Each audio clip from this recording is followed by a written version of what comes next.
PTI के long मार्च की तैयारियां जारी। हफ्ते इतवार तक लॉन्ग मार्च का फैसला हो जाएगा। फवाद चौधरी के जहलुम में मीडिया से बातचीत कहा कि ये अहमकों का गिरोह है जो पाकिस्तान पर मुसल्लत है। अवाम फाशिस्ट हुकूमत के खिलाफ अपना रद्द अमल दे। सवाल उठाए कि अगर वज़ीर आज़म का दफ्तर महफूज नहीं तो क्या महफूज हो सकता है। ऑडियो लीक से एक संगीन मसला है। साइफर गायब नहीं हुआ, वज़ारत ख़ारजा में मौजूद है।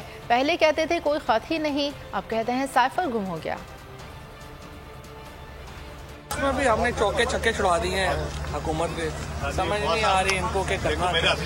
इंशाअल्लाह ताला हमने जो भी आगे हमारा जो लॉन्ग मार्च आ रहा है बस उसकी तैयारी अब जारी। सारे नौजवान जो हैं वो इकट्ठे हो रहे हैं इंशाअल्लाह। सैफर का खेल खेला जा रहा है और अब तो पानी चोरी का इल्जाम लगाया जा रहा है। अंदाजा लगाएं करप्शन जो पता नहीं कहाँ लाखों करोड़ों हीरों की अंगूठियों से शुरू हुई वो तोशा खाने पर पहुंची। तोशा खाने के बाद अब कह रहे हैं कि पानी की 2000 बोतलें जो हैं वो गई। इससे उनकी ज़हनी हालत का अंदाजा लगा लें। फेस करेंगे इस सब चीज को? कर ही रहे हैं 6 महीने से, और क्या करें। तो लॉन्ग मार्च कब तक मतों को है? बस इंशाल्लाह हफ्ते इतवार तक जो है वो अनाउंसमेंट आ गई। मेरी टैक्सी में बैठ जाओ, जहां तक ले जाऊंगा। आई है टैक्सी कैश, टैक्सी कैश, आई है टैक्सी कैश, टैक्सी कैश, आई है टैक्सी कैश।